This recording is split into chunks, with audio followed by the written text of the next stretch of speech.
Hello, അപ്പോൾ ഇന്നത്തെ നോമ്പുതുറ വ്ളോഗിലോട്ട് എല്ലാവർക്കും സ്വാഗതം. അപ്പോൾ എന്തൊക്കെയുണ്ട് വിശേഷം? അപ്പോൾ ഇന്ന് നമുക്ക് നോമ്പ് തുറക്കാൻ ഫ്രൂട്ടായിട്ട് ഓറഞ്ച് ഉള്ളൂ. കാരണം കഴിഞ്ഞ പ്രാവശ്യം കുറേ ഫ്രൂട്ട് കൊണ്ടുവന്ന് ചൊക്ക മതിയാക്കിയിട്ട് അങ്ങനെ അവസ്ഥ വന്നിട്ടാ. പിന്നെന്താണ്, മുളക് പൊടിയും ഇതാക്കിയിട്ടുള്ളൊരു സുർക്കൻ്റെ വെള്ളം ഉണ്ടായിരുന്നു. കാരണം ബോണ്ട അങ്ങനത്തെ ഒക്കെ കുറച്ച് കൂടുതലായതുകൊണ്ട് അതിന് കൂട്ടി തിന്നാൻ. പിന്നെ ചിക്കൻ കറി ഉണ്ടായിരുന്നു, പിന്നെ പത്തിരി ഉണ്ടായിരുന്നു കേട്ടോ. നൈസ് പത്തിരി അല്ല, കട്ടിപ്പത്തിരി. പിന്നെ മറ്റേ കട്ടൻ ചായയും പിന്നെ പൈനാപ്പിൾ ജ്യൂസ് ഉണ്ടായിരുന്നു. പൈനാപ്പിൾ ജ്യൂസ് ഭയങ്കര സ്മൂത്തായിട്ടുള്ള പൈനാപ്പിൾ ജ്യൂസാണ് കേട്ടോ ഞാനത് അടിച്ചു വെച്ചിട്ടുണ്ട്. അപ്പോൾ ഇന്നത്തെ നോമ്പ് തുറക്ക് നമ്മൾ ഫ്രൂട്ട്സിൻ്റെ അളവ് കുറച്ചിട്ടുണ്ട്. പിന്നെ സ്നാക്സ് എന്ന് പറയാൻ നമുക്ക് മുട്ട ബജ്ജി പോലത്തെ സാധനവും പിന്നെന്താണ് പരിപ്പ് വടിയും പിന്നെ ചെറിയ ചെറിയ ഉള്ളിവട അങ്ങനത്തെ ഒരു അങ്ങനത്തെ ഒരു സംഭവം കേട്ടോ.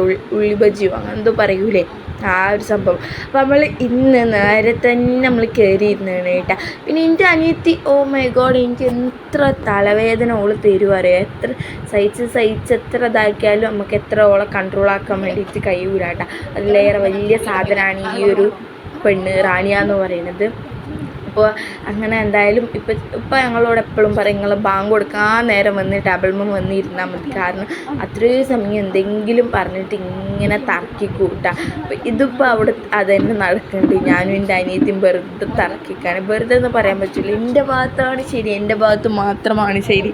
അപ്പോൾ ഞാനാണെങ്കിലോ ഇന്നെന്തോ ഭയങ്കരമായിട്ട് ടയേർഡായിരുന്നു. പിന്നെ മറ്റന്നാൾ എനിക്ക് എക്സാമുണ്ട്. എക്സാമിന് എനിക്ക് പ്രിപ്പയർ ചെയ്യാൻ ഇന്നൊരു തുള്ളി പറ്റിയിട്ടില്ല. ഇന്ന് എനിക്ക് തോന്നുന്നു അസർ നിസ്കാരം കഴിഞ്ഞ് ഒരു കിടത്തം കിടന്ന്, ആദ്യം ലോറി നിസ്കാരം കഴിഞ്ഞ് അങ്ങനെ ഒരു കിടത്തം കിടന്ന് പിന്നെ കുറച്ച് നേരം എണീറ്റ് പിന്നെ അസറൊക്കെ നിസ്കരിച്ച് പിന്നെ ബുക്കൊക്കെ എടുത്ത് ടേബിളിൽ വെച്ച് പിന്നെ വെറുതെ ബുക്ക് വായിക്കാൻ വേണ്ടിയിട്ട് ഞാൻ കുറച്ച് ബെഡിമ്മ കിടന്നിട്ട് ഒന്ന് ബുക്ക് വായിക്കാൻ വിചാരിച്ചു. പിന്നെ അങ്ങനെ കിടന്നുറങ്ങി. പിന്നെ ഞാൻ ഇപ്പോഴാണ് എണീക്കണത്. അപ്പോൾ എനിക്ക് ഭയങ്കരമായിട്ട് ഇറിറ്റേറ്റായിട്ട് ഫീൽ ആവുന്നുണ്ട് എൻ്റെ അനിയത്തിനെ കൊണ്ട്. ഭയങ്കരമായിട്ട് ടയേർഡായിട്ട് എനിക്കിന്ന് ഫീലായിട്ട് എന്താണെന്ന് അറിയില്ല. അപ്പം ഞാൻ അതിൻ്റെ ഒരു ആകമൂകതയിൽ നിൽക്കുന്ന സമയം എൻ്റെ അനിയത്തിയാണെങ്കിൽ അതിലേറെ വലിയ പൊട്ടത്തരം കാണിച്ച മനുഷ്യനെ ഭയങ്കരമായിട്ട് ഇടങ്ങാറാക്കുന്നുണ്ട് കേട്ടോ. അപ്പോൾ ഞാൻ എൻ്റെ ഉപ്പാനോട് ഇങ്ങനെ പറഞ്ഞു കൊടുക്കണം ഇവരെ കുറിച്ച് ഓരോരോ കുറ്റങ്ങളും കുറവുകളും ഇവർ ഇടങ്ങാറാക്കണത് എങ്ങനെയെന്നൊക്കെ ഞാൻ എൻ്റെ ഉപ്പാനോട് പറഞ്ഞു കൊടുക്കാനായിട്ട്. പിന്നെ എൻ്റെ ഉപ്പ തന്നെ സപ്പോർട്ട് ചെയ്യുള്ളൂ. അതുകൊണ്ട് പിന്നെ എനിക്ക് വലിയ പ്രോബ്ലവും ഇല്ല കേട്ടോ. അപ്പോൾ എൻ്റെ അനിയത്തി അതിൻ്റെ അടിയിൽ ഓവറാക്കുന്നുണ്ട്. അപ്പോൾ ഞാൻ എൻ്റെ ഉപ്പാക്ക് ഓരോന്നിങ്ങനെ കുറിച്ചിട്ട് ഇവരെ കുറിച്ചിട്ടുള്ള ഓരോരോ ഇങ്ങനെ പറഞ്ഞ് ഉപ്പാനങ്ങനെ ഇതാക്കി കൊടുക്കുകയാണ് കേട്ടോ. അപ്പോൾ ഈയിടെയായിട്ടിപ്പോൾ എൻ്റെ വീട്ടിൽ ട്രെൻഡിങ് ആയിട്ടുള്ള ഒരു ഐറ്റം, എൻ്റെ വീട്ടിലെ ട്രെൻഡിങ് ആയിട്ടുള്ള ഒരു ഐറ്റം എന്ന് പറഞ്ഞാൽ ക്രോഷേ ആ ഒരു സംഭവമാണ് കേട്ടോ. അപ്പോൾ എൻ്റെ അനിയത്തിക്ക് രണ്ടാൾക്ക് ഉപ്പ കുറേ ആയി ഒരിക്കൽ വാങ്ങിക്കൊടുത്ത് അതെന്തൊക്കെയോ ആക്കി അപ്പോൾ വീണ്ടും വാങ്ങിക്കൊടുത്തു. അപ്പോൾ അങ്ങനെ കുറേ ചോദിച്ച് ലാസ്റ്റ് വാങ്ങിക്കൊടുത്തതാണ്. അപ്പോൾ അതിനും ഇവിടെ ഒരു അടി കഴിഞ്ഞിട്ടാണ് രണ്ടെണ്ണത്തിനും ഞാനിവിടെ പിടിച്ചിരുത്തിയിട്ടുള്ളത്. ഞാനാണെങ്കിൽ എനിക്ക് പെട്ടെന്ന് എങ്ങനെയെങ്കിലും വെള്ളം കുടിച്ചാൽ മതി എന്നുള്ള സിറ്റുവേഷനിലായിരുന്നു കേട്ടോ. പിന്നെ ഇവിടെ ഈത്തപ്പഴമില്ല, കാരണം ഈത്തപ്പഴം കഴിഞ്ഞു. പിന്നെ വാങ്ങിക്കുന്ന ഈത്തപ്പഴത്തിൽ മൊത്തം ഈ പുഴുക്കളും അങ്ങനെയൊക്കെ ആയിട്ട് ഭയങ്കര ഇടങ്ങാറാണ് കേട്ടോ. പിന്നെന്താ പറയുക, നമ്മൾ അതിലേറെ വലിയ ഓയിലി ഫുഡ്സൊക്കെ ഇവിടെ കഴിക്കുന്നുണ്ട്. അപ്പോൾ ഇവിടെയായിട്ട് ഇപ്പോൾ ഇങ്ങനെ മെല്ലെ കുറച്ച് വരുന്നുണ്ട്. ആൻഡ് ഇന്നത്തെ ഫ്രൂട്ട് പറയുന്നത് ഓറഞ്ച് മാത്രമേ ഉള്ളൂ. കാരണം നമുക്ക് കൂടുതൽ കഴിക്കണ്ടല്ലോ. പിന്നെ കൂടുതൽ നമുക്ക് കഴിക്കാൻ വേണ്ടിയിട്ട് കഴിയുന്നുമില്ല. അപ്പോൾ അങ്ങനെ ഫ്രൂട്ട് ഓറഞ്ച് മാത്രമേ വെച്ചിട്ടുണ്ടായിരുന്നുള്ളൂ. ഞാനും ഉമ്മയും ഉപ്പയും അങ്ങനെ ഫ്രൂട്ട് കഴിച്ചു. പിന്നെ ഇവർ രണ്ടാളും ഫ്രൂട്ട് കഴിക്കുന്നില്ല. പിന്നെ നമുക്ക് അങ്ങനെ ഫ്രൂട്ട് കഴിക്കാൻ വേണ്ടിയിട്ട് കഴിയുന്നുമില്ല. അതുകൊണ്ട് അങ്ങനെ ഫ്രൂട്ട് കുറച്ചേ ഉണ്ടായിട്ടുള്ളൂ. പിന്നെ ഉപ്പാനെ വാക്കറിഞ്ഞാണ്ട് ഉമ്മച്ചി പറഞ്ഞു, നിങ്ങൾ ഫ്രൂട്ട് അങ്ങനെ വല്ലാണ്ട് കൊണ്ടുവരണ്ട, കുറച്ച് കൊണ്ടുവന്നാൽ മതി പറഞ്ഞാൽ അങ്ങനെ സെറ്റാക്കി. ആൻഡ് പിന്നെ ബാങ്ക് കൊടുത്തത് ഒരു അറ്റാക്കിയായിരുന്നു. പക്ഷെ ബാങ്ക് കൊടുത്തത് എനിക്കെന്തോ കൺഫ്യൂഷൻ പോലെ, ഒരു വെപ്രാളം. ഇനിയിപ്പോൾ ബാങ്ക് തന്നെയാണോ അല്ലെങ്കിൽ എവിടുന്നെങ്കിലും റീൽസിലൊക്കെ കാണുന്ന പോലെ അങ്ങനെ എന്തെങ്കിലും ഈമാനിയാളാണോ അങ്ങനെയൊക്കെ ആയിട്ടായിരുന്നു കേട്ടോ. ഇതൊക്കെയാണ് ഞാൻ പറയണേ. അപ്പോൾ അങ്ങനെ നോമ്പൊക്കെ തുറന്നു. എൻ്റെ റബ്ബേ നല്ല റാഹത്തായിരുന്നു കേട്ടോ. കാരണം ഇന്ന് ഞാൻ ഭയങ്കരമായിട്ട് ടയേർഡായിരുന്നു. ഞാൻ പറഞ്ഞല്ലോ, എത്ര ഉറങ്ങിയ പോലെ എനിക്ക് ഫീൽ വരുന്നില്ല, എന്താണെന്നറിയില്ല. അങ്ങനെ എന്തെങ്കിലും സംഭവം എന്താണെന്ന് അറിയെങ്കിൽ നിങ്ങൾ കമൻറ്റ് ചെയ്യണം കേട്ടോ. കാരണം ഞാൻ എത്ര കിടന്നിട്ട് എനിക്ക് ഭയങ്കര ക്ഷീണം. ഓക്കെ, എന്നിട്ട് പിന്നെ ഞാൻ ഈ ഒരു സുർക്കയിൽ ഉപ്പും മുളകും ഇട്ട ആ ഒരു വെള്ളം ഉണ്ടല്ലോ, അതിലാണെങ്കിലോ പച്ചവെള്ളം ഞാൻ കൂടുതൽ ഒഴിച്ച് വെച്ചിന്. അതുകൊണ്ട് സുർക്കേൻ്റെ ടേസ്റ്റും പുളിയും ഒന്നും അറിയുന്നില്ല. പിന്നെന്താ പറയുക, പിന്നെ ഇനിയിപ്പോൾ നമ്മളെന്തേലും പറഞ്ഞാൽ എൻ്റെ ഇപ്പം എന്നെ എടുത്തെറിയും. അതുകൊണ്ട് ഞാൻ പിന്നെ അങ്ങോട്ടും ഒന്നും പറയാനൊന്നും നിന്നിച്ചില്ല, മിണ്ടാണ്ട് തിന്ന്. എൻ്റെ അനിയത്തിയാളും അതിനെക്കുറിച്ചിട്ടൊന്നും പറയാൻ നിന്നിച്ചില്ല കേട്ടോ.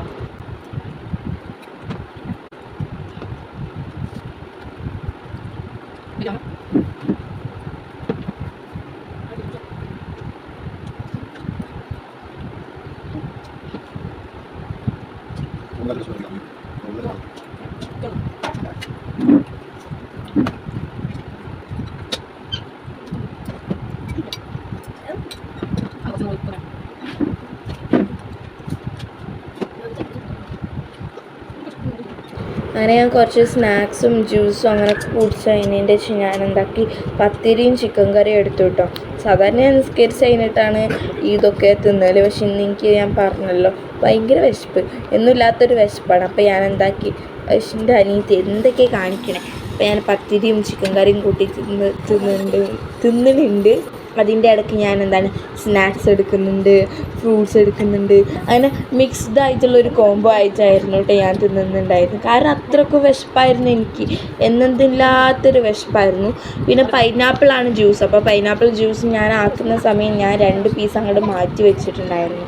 ഉപ്പും മുളകും സുറുക്കി ഇട്ടിട്ട് അങ്ങോട്ട് മാറ്റി വെച്ചിട്ടുണ്ടായിരുന്നു. അപ്പോൾ ഇതൊക്കെ തിന്ന് കഴിഞ്ഞിട്ട് ഞാൻ എന്താക്കി, അതും പോയി എടുത്ത് അതും തിന്നു കേട്ടോ.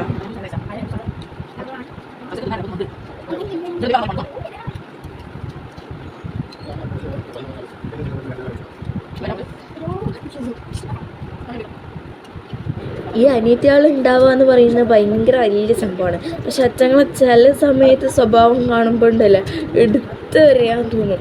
ഇപ്പോൾ ഓളിൻ്റെ റിംഗ് ലൈറ്റിൻ്റെ മറ്റേ കേബിൾ ഒരു വയറുണ്ടല്ലോ, അതിൻ്റെ അവിടെ കിടന്നിട്ട് മറ്റേ കരിങ്കാളിയല്ലേ എന്ന് പറഞ്ഞിട്ടുള്ള ഒരു പാട്ടിൻ്റെ അത് കളിക്കുകയും എടുത്തെറിയാൻ തോന്നിയ ഒരു സിറ്റുവേഷൻ ആയിരുന്നു കേട്ടോ എനിക്ക്. ഞാൻ പിന്നെ പോട്ടെറിഫിനെ കൺട്രോൾ ചെയ്യും, പാവല്ലേ ചെറിയ കുട്ടിയിലെ ബുദ്ധിൻ്റെ കുറവായിരിക്കും എന്നൊക്കെ പറഞ്ഞ് അങ്ങനെ നിന്ന് പിന്നെ ഞാൻ ക്യാമറ അങ്ങനെ ആക്കി പിന്നെ ക്യാമറ മൊത്തം കൊളാക്കി.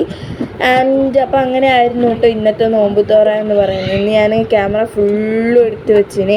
ഓക്കെ, നോമ്പ് തുറക്കാൻ മുമ്പേ ഞാൻ ഓണാക്കി വെച്ചിന്, കാരണം പിന്നെ എണീറ്റ് ഓണാക്കണ്ടേ എന്നുള്ള മടിയുണ്ട് കേട്ടോ.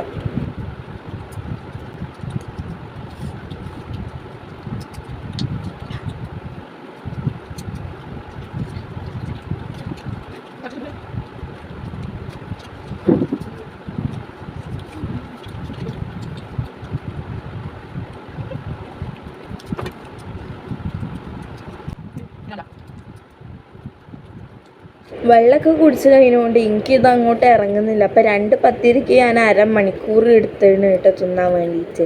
അപ്പോൾ ഇതാണ് ഇന്നത്തെ വീഡിയോ, നോമ്പ് തുറൻ്റെ വീഡിയോ. അപ്പോൾ നിങ്ങളവിടെ എന്തായിരുന്നു സ്പെഷ്യൽ എന്ന് കമൻറ്റ് ചെയ്യാൻ മറക്കരുത്. അപ്പോൾ ഇതുപോലത്തെ വീഡിയോസ് ആയിട്ട് ഞാൻ ഇനിയും വരും. അപ്പോൾ എന്താ പറയുക, ഇപ്പോൾ നാളത്തെ നോമ്പ് തുറക്കെ കാണാനുള്ളതല്ലേ നിങ്ങൾക്ക്. അപ്പോൾ എന്താ പറയുക, ഓക്കെ ബൈ. അപ്പോൾ നെക്സ്റ്റ് വീഡിയോയിൽ കാണാം. നിങ്ങൾ സബ്സ്ക്രൈബ് ചെയ്യാതെ കാണുന്ന ആൾക്കാരുണ്ടെങ്കിൽ സബ്സ്ക്രൈബ് ചെയ്യുക, പിന്നെ ലൈക്ക് ചെയ്യുക, ഷെയർ ചെയ്യുക, കമൻറ്റ് ചെയ്യുക ഒക്കെ ചെയ്യണം കേട്ടോ. ഞാൻ വെറുതെ പറഞ്ഞാൽ മാത്രം പോരെ, നിങ്ങളൊക്കെ ചെയ്യണം. പിന്നെ ഇത് വീണ്ടും ഇവിടെ അടിയാണ്. എന്ത് തുടക്കത്തിലും അവസാനത്തിലും പിന്നെ നടുക്കിലും മധ്യത്തിലും ഒരു അടി വേണമെന്ന് എന്തോ പറഞ്ഞു വെച്ച പോലെയാണ് ഞങ്ങളെ വീട്ടിൽ കേട്ടോ. എന്തായാലും അൽഹംദുലില്ലാഹ്, ഇനിയിപ്പോൾ അടുത്ത വീഡിയോയിൽ കാണാം. അതുവരേക്കും ബൈ ബൈ, അസ്സലാമു അലൈക്കും.